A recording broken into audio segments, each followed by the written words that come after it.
such a novelty having the river so low at this time of year.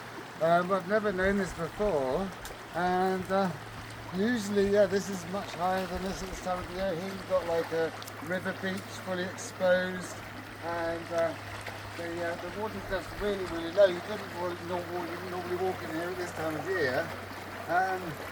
Even here where this little bit is here, I can still go in here.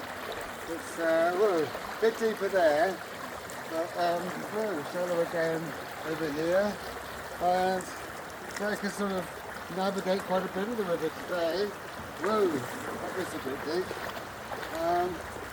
Yeah, that's amazing. And over here, very shallow, just going out over some rocks. Yeah, very navigable river. First for January, really. I wonder how long it's going to go on for.